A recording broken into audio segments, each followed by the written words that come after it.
You're listening to Proven Perspectives, a podcast with John Hawkins, the founder of Leadership Edge. I'm Laura, John's daughter, and in each episode, we'll explore a topic related to life, leadership, or mentoring.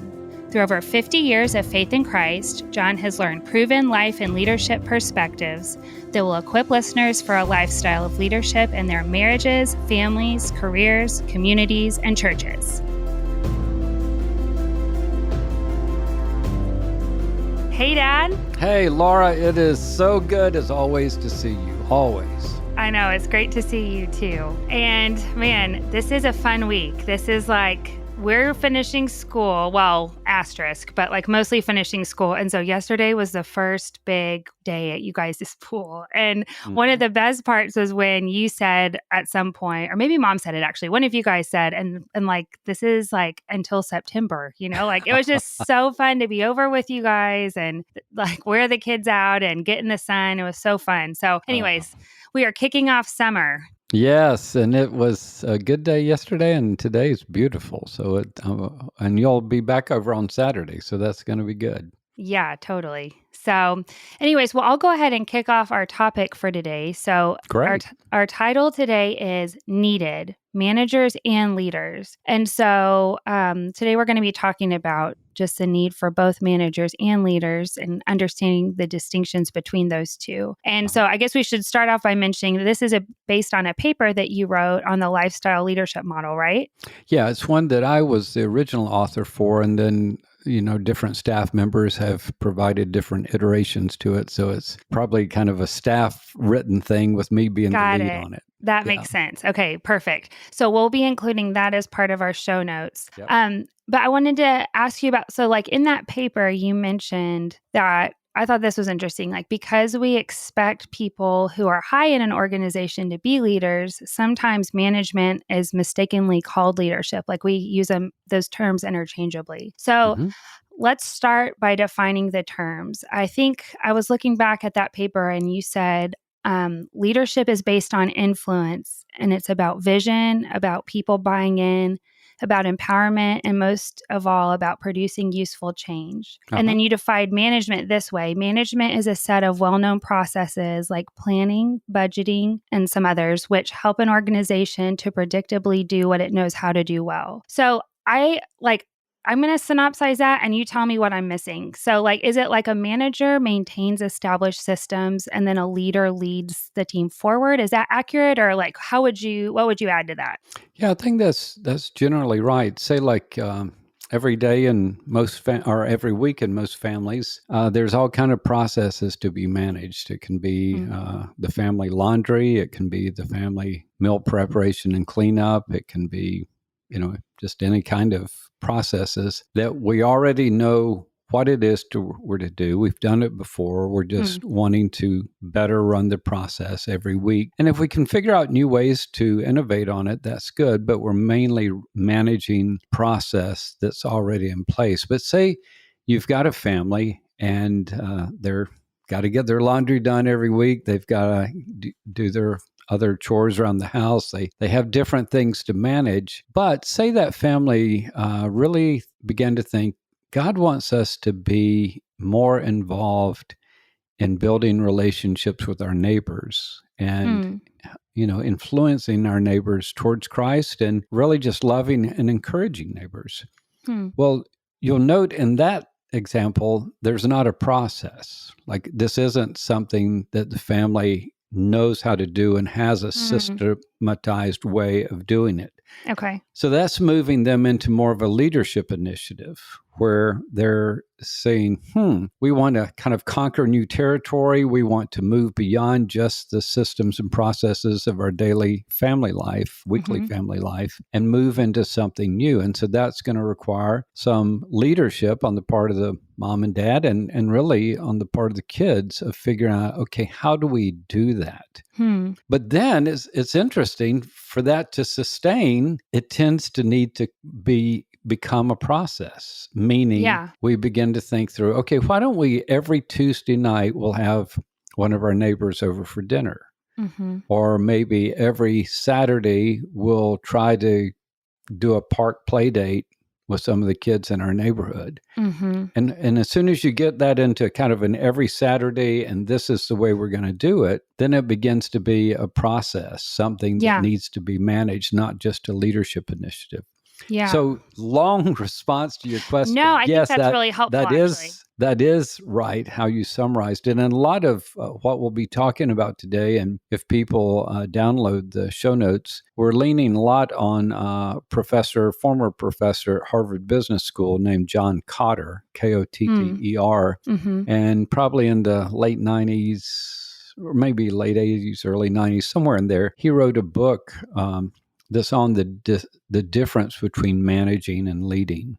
Hmm. And so a lot of the things I have understood about that and practiced through the years come from John Kotter. So we'll Hmm. definitely want to give him some credit. Yeah. No, that's really good. And I feel like the example was really helpful. And I feel like also in that paper you gave some really great examples in business. I guess just of getting clear on, what is the distinction. And as you were talking, I was thinking, so it seems like with the laundry and the evangelism initiative examples, it seems like one of the great gifts of good management is stability, and that one of Mm-hmm. the great gifts of good leadership is maybe clarity in the vision or confidence in the vision for where we're going. So again, I know you gave some great examples of what that can look like in a business context. I was thinking about just how I can see a need for both of those in my family, because I think I Uh-huh. tend to be really excited by, change, or hey, this is where we're going. But I've learned the hard way that if I'm not I mean, you can probably picture this vividly, Dad. uh, no. That if I'm not maintaining order and routines in our home, then just it happens so fast. In a couple of Yes. days, things just devolve to chaos, and we can't get anything done because all of our energy is being spent finding shoes or figuring out what we're going to eat, or dealing with attitudes and stuff like that. But Mm-hmm. conversely, if I'm not, kind of managing and leading in our daytime, and obviously partnering with Adam and all of that, but I can get so laser focused on maintaining order that I lose sight of the vision, and then everyone's just kind of disheartened and crabby. So I guess I'd Yeah. be interested to hear, in the stage of life that you're in, just to get some other examples of what this looks like. How do you see the need for both in your current season? Well, say with my job with Leadership Edge now, Yeah. as our listeners know, I've stepped down from being the president about 5 years ago, and now have somewhat of an at-large founder role, and I report to our president, Todd. And so some of the things I do is managing processes. Hmm. We have regular meetings with different city teams around the country, and Todd looks to me a lot of times to just manage the process of making sure those meetings are set up, that Hmm. people have committed they're going to be there, to give Todd some input in terms of things we might want to talk about during the city team meetings. And in a situation like that, he's not really wanting the city team meetings to change that much. I mean, we Yeah. always want them to be more effective, but it's mainly what we're looking for there is just a smooth running process Yeah. of managing these meetings to where they're effective, they're a good use of time, and they help us and our volunteers in those cities to move forward. Whereas another part of my job description is I'm working with Todd in a new initiative called the Leadership Development Program, where we're networking with churches and the pastors of churches across the country and a few other places, basically helping them to see the value of the service we have in Hmm. terms of leadership development programming for their church, and the kind of the niche that it fits in, Mm-hmm. and kind of expanding our reach, expanding our services, and helping their organizations to perform better. Mm-hmm. So again, this is kind of some new territory. And as we're doing it, we're beginning to put into some systems and processes to manage of how we do this. But a lot of this is brand new, figure it out, conquer the territory by God's grace, and then we'll figure out a system to sustain that, to where there's a steady flow of churches for us to work with in our leadership development program. Does Yeah. that give a understandable example, Laura? Yeah, no, totally. Well, and one thing that was interesting from that example was how fluid some of the roles could be. Because I know you definitely Todd is definitely the leader over, Like he is, I know you look to him as the ultimate leader, as a president, but that Absolutely. like in the first example, so he's leading the meeting and you're kind of managing like part of that under him. And then in the Uh-huh. second example, you guys are leading together and kind of innovating together. So just that it can look different. Like it's not necessarily I am in a management role, therefore like this is what I always do. It could be kind of more fluid. Is that correct? No, I think that in any organization, I would say there has to be, maybe we'd call it interchangeability, to where sometimes we're managing, sometimes we're leading, Mm-hmm. and we're moving in between those two. Mm-hmm. I think that sometimes we can be in a role or a place where we're largely more in a leadership role or largely more in a manager role, Mm-hmm. but it's good for us to understand how to do both and to Mm-hmm. be willing to move in and out of each of them as needed. And, even you were saying earlier about how kind of the systems and processes of your home can fall apart. And, say like with the kids, say getting their chores done or picking up after themselves or that kind of thing. Yeah. It's interesting, even whenever a management operation or system breaks down, Yeah. it could be a moment for leadership Hmm. because, leadership is about vision. Mm-hmm. Leadership is about how does this move us forward as Mm-hmm. an organization? And sometimes we need to lead those people who are managing a process, like whether it's children picking up after themselves or children setting the table or those kind of things, and make sure that we're not just, did you or didn't you, and did you or didn't you fast enough and excellent enough, but helping them to remember the vision. The whole That's good. reason we're wanting to do this, the whole reason we're wanting to be like this, the whole reason say we want order to be in our home is Mm-hmm. because it honors God, it honors each other. And when God brings guests to our house, it gives them a wonderful place to enter into. Hmm. So sometimes when management systems and kind of employees who are helping to run a process begin to fall apart, Mm-hmm. a lot of times it can be a moment for leadership, especially around a Hmm. vision, that then as they enter back into managing the process, they're inspired. It's appealed to some of the things inside of them that they value. Yeah, no, that's really good. Well, and that kind of reminds me of, I know the term you use a lot of times for this part of leadership, but like the encouraging the heart. Yes. So yeah, that's a really good.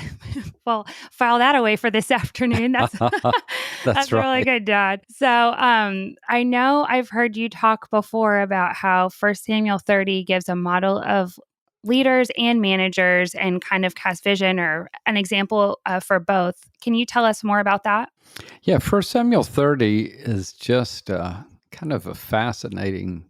So many of the chapters in First and Second Samuel about David are just fascinating and Yeah. wonderful stories, and some of them, tragic stories. Yeah. But this is at the time where David is basically hiding from King Saul because Saul is wanting to kill him. Mm-hmm.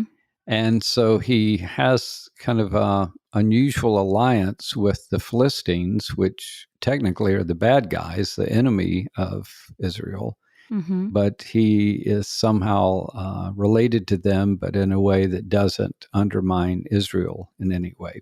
Mm-hmm. So one day, David leads his 600 men. He's leading them, and the bad guys who are, opposing them, they come in and take all of David and his people, their possessions, take all of their possessions, and actually take their wives. Yeah. And so David and his men come back, and all the wives are gone, and all the possessions are gone. Hmm. And it's definitely a low point in David's leadership, where it says that the people are about ready to stone him, like to Mm-hmm. kill him. And Mm-hmm. it says there that he has to encourage himself in the Lord. Mm-hmm. But then he seeks God, and he says, God, should we go after these people that have done this to us? And God clearly says, yeah, go after them, and I will restore your wives. I will restore your possessions. So he's getting ready to lead his 600 men to battle, and yet there's about 200 of them that are just absolutely exhausted. Like they just have no more gas in the gas tank. Mm-hmm. And so David leaves those 200 behind, and it doesn't really say at that part in the chapter what they're even doing, rather other than just being left behind. Yeah. But he leaves them behind. He takes his 400 men. They defeat the enemy, and they get back all of their possessions, all of their wives, but also the possessions of the enemy. So as they're coming back home with the wives and all these possessions, the 200 men run out to greet them. And then it kind of comes out that part of what they were responsible to do was just to manage the tents, the bags, the few things they did have left that they had with them when the thieves came originally, that these 200 men were to guard all of that so that nothing else would be stolen. So as the warriors coming home see those 200, they're like, well, there's no way we're going to give them any of this loot that we just got. Mm-hmm. They can have their wives back, they can have their own possessions back, but all the other bounty that we got from the bad guys, we're not going to give them anything. And David's like, oh no.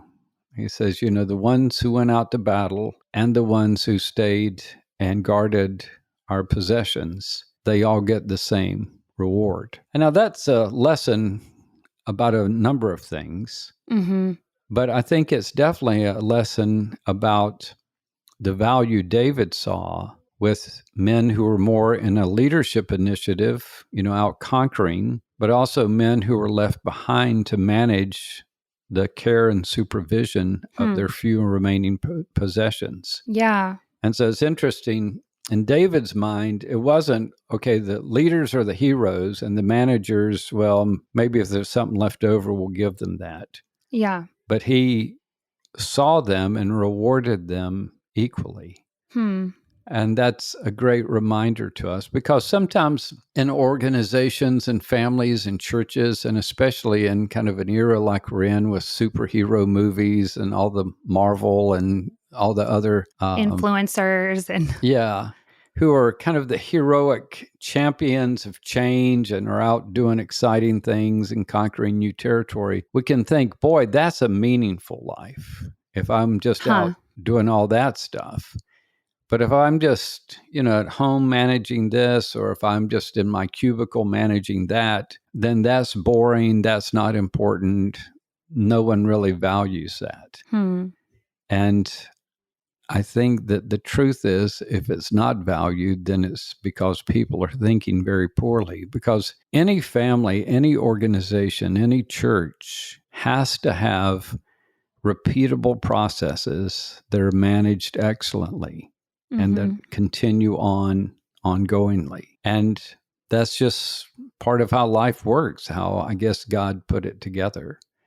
Yeah. And so it's great to at times be in more of a leadership, conquering new territory, being in front of people, calling them to a vision, moving out to accomplish it. That's great and that's needed too. But it's not that one are the heroes and the other ones are just kind of the leftovers. Everyone's needed, everyone's rewarded by God, and every organization needs both. Does that make sense, Laura? Yeah, no, that's really good. Well, and a couple of things that you said that stood out. Like one, even that example you were giving of like the guys guarding the bags made me think about how a couple of episodes ago, you were talking about in Acts where there's like the apostles who are going and, preaching and doing those things, but then they appointed men to oversee like giving food to the widows, but just like God's value of all roles and how we can honor and glorify God in different kinds of roles. But then also like the example of David and just, I think this is kind of, one of the things he's most known for is just like his heart for God, but just this made, like, when you were talking about David and how he sought God to see it the way that God did. Because I feel like in that situation, like, I don't know, there's times in the Bible where it says, if you don't work, you don't eat, or, Yeah. like he had sought God for God, like, what do you want us to do? Or should I leave these guys? But, Hmm. and so that God gave him the wisdom through that. So I guess I was just curious to hear, like, I know you talked in the paper about how it has to be done in dependence on God if it's going to honor and glorify Him, whether that's management or Absolutely. leadership. I know we don't have time to go real deeply into that, but could you just briefly talk about the importance of that in this? Yeah. Well, I think that, I think it's so easy for us as humans, as I guess evangelical Christians, to think that in a sense the Bible gives us, I don't know, the calling for our lives, and then it's up to us to go out and do it. Mm-hmm. And so it could be, again, someone who manages, say, this Saturday morning at Seabreeze Church, at our church at 7 a.m., just as is true every Saturday morning at 7 a.m. There's a group of our members, all volunteers, who show up to clean up our campus before our Sunday worship services. Mm-hmm. And that is such a needed thing. And it's amazing to me that, Sunday after Sunday after Sunday, 7 a.m., or Saturday after Saturday, 7 a.m., Mm-hmm. and all these people show up and good attitudes and get it done. And yet, even in something that would be seen somewhat menial like Mm-hmm. that, it's still good to pray. Hmm. It's still good to say, God, here we are. You've called us to be servants to your church. Give us the grace, the strength, the perspective, the humility, the kindness of heart to do this job really well and do it as unto you. Hmm. So that's pretty much everyone who shows up on Saturdays kind of already knows how to do this. Mm-hmm. But, John 15:5 just, sounds in our ears. Apart from me, you can do nothing. That's so good. And Yeah. so, something obvious and menial, like, picking up trash around the campus on our church property. But similarly, if it's leading our kids to be kind to their friends and a vision towards that. Mm-hmm. Most parents could write several really good paragraphs on what it looks like for a kid to be kind to their friends. Mm-hmm. But just because we know what that means doesn't in any way mean that we don't need God's help Yeah. to lead people to a vision like that Mm-hmm. and open up their hearts to commit to it. Yeah. So not only are both managers and leaders needed and wanted, but both of them, if they're seeking to honor God in what they do, need to do it with a great dependence upon Him as they move forward in accomplishing the managing or leading that God has for them. Mm-hmm.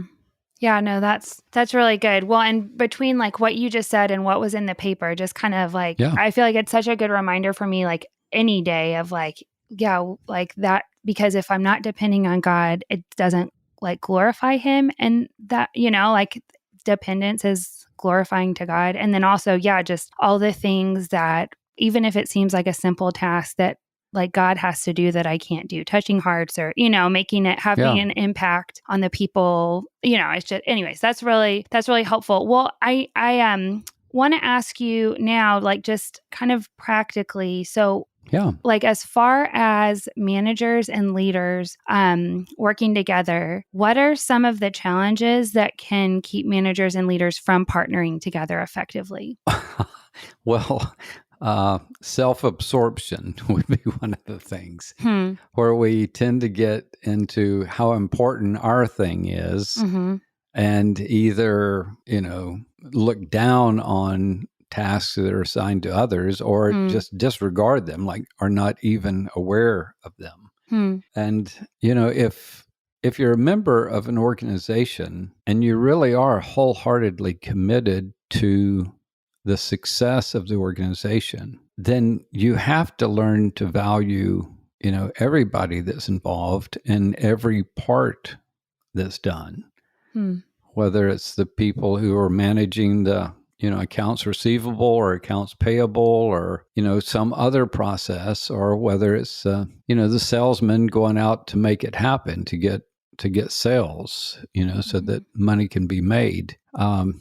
If you're there for the organization and not just for your own glory, and if you're there for God to be honored, then you have to get out of yourself and you have to begin to look at everyone that should be celebrated, at everyone that should be encouraged. And that is, so I think the biggest thing is just either self-absorption or mainly just into your part and not really aware that everything's got to work well for this to happen, for this to succeed. Does that answer your question, Laura? Yeah, no, it totally does. Well, and then on the flip side, and kind of the encouraging side, like, how have you, or even like lessons you've learned, or how have you seen leaders and managers function together well? Yeah. Well, one is they get out of themselves and they ask others questions about their part and about their work and how is their life going. And they, one of the 7 competencies we teach in the lifestyle leadership model is they encourage the heart.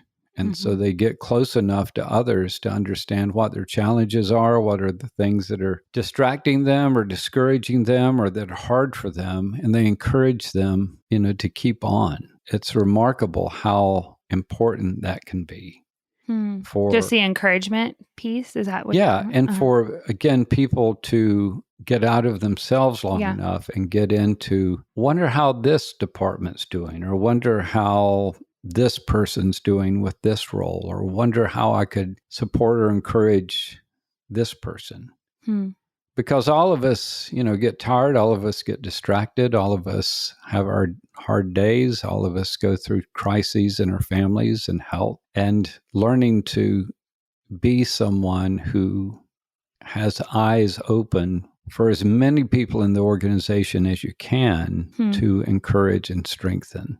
I think, and a lot of times you see this with really great senior leaders where they'll just show up at kind of a low in the organizational chart meeting or event, and they show up not to be celebrated nor to be treated nicely. They show up to work, and so they help pull off the event. And it can do amazing things to the esprit de corps when they see that happen.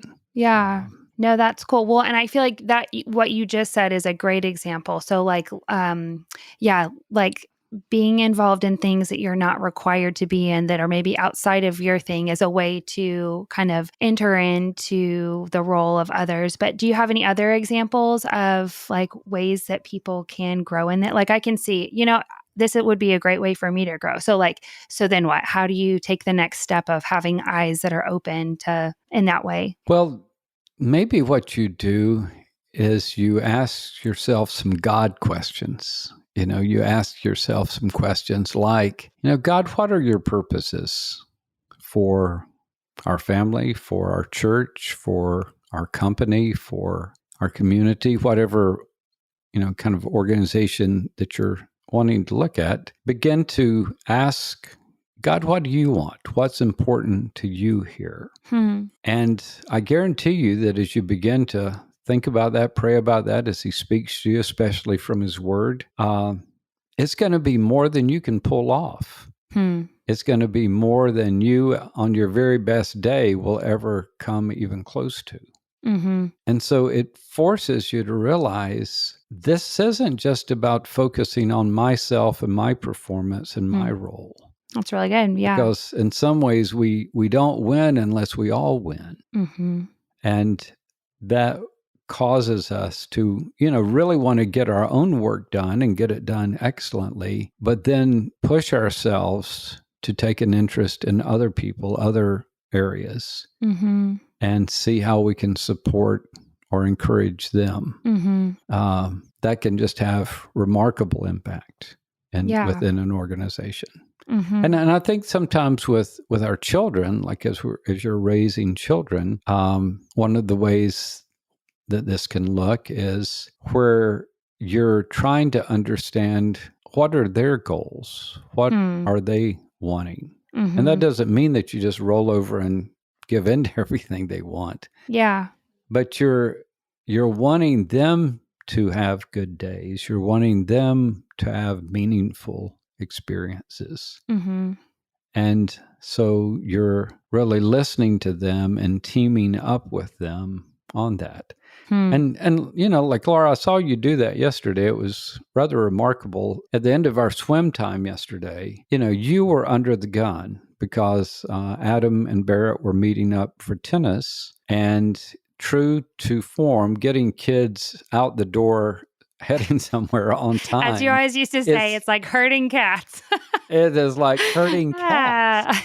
And so you are so patiently trying to get your children changed out of their swim clothes and into their regular clothes. And some of them decided to bathe, and so they're doing all that. And you're, you know, and I could tell that you're really wanting to honor Adam and get there on time. And so he's not just kind of waiting around while you're there. And, you know, and then I will not name the child's name, but one child is in the bathtub wanting you to look at her artwork that she's done on the wall of the shower, and just is just insistent, you know, that you take a picture of this artwork that she's done. And so, you know, here you are again under the gun, the whole thing, but you were making decisions along the way in terms of, okay, we do need to get there on time or as close as possible, but we all need to get there together and in a good way. And so, you know, you meet me in the hallway, say, Dad, come borrow your phone for a minute. I need to take a picture of this. And you take the picture of the artwork, and then the kid's ready to roll, and y'all finally get out of here. And I think that's what it can look like. You were trying to manage something and lead something in some ways, and yet you were willing to make some judgment calls to get on their level with what's important to them and help them out or encourage them. Does that make sense, Laura? No, totally. That does. And also, Dad, thank you. You're like so encouraging to me. So anyways, thanks for saying that. That really is encouraging. I think my I feel like this whole topic has been a really good one. And this is one of those I feel like, just kind of revisiting some of these themes over and over again is always helpful. I think my big takeaway was that question that you just posed of like, okay, God, what matters to you? Or I can't even remember exactly how you said it, but kind of asking God to help me to see his priority or line up with his will. Because I think that is both such a great way for me to, first and foremost, be looking to God and kind of recognizing this is not my show. This is God, you know, and it's not really just what I think needs to happen today, but God, what do you want? And what a great way to then within that lens, get a heart for other people and you know, like recognizing the significance of what God is doing in a picture that's bigger than just my stuff. Or I was thinking specifically, this would maybe even be, I know Adam's under a ton of pressure with work right now. And so just kind of even thinking about him specifically and praying specifically, just, God, like what could I do that would honor you in helping him today? Or, you know, so anyways, I feel like that is a good takeaway for me. Any final thoughts from you, or you want to wrap us up?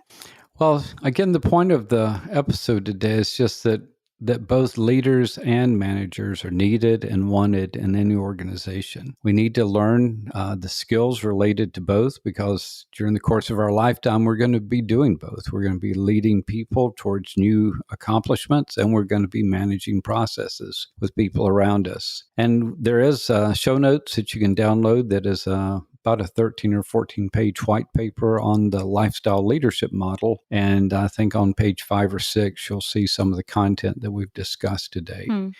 And listeners, please feel free to go to our website, lead-edge.com, and you'll find all kinds of resources there. Find out how you can sign up for our next mentor training and hopefully get some good encouragement there. So with that, Laura, I'll turn it back to you. Great, Dad. Thanks so much. And thanks, listeners, for joining us. Listeners, if you would like more perspectives on life, leadership, and mentoring, please go to the Leadership Edge website at lead-edge.com. Or if you have questions or ideas about future podcasts, please reach out to us at lei@lead-edge.com. We look forward to hearing from you.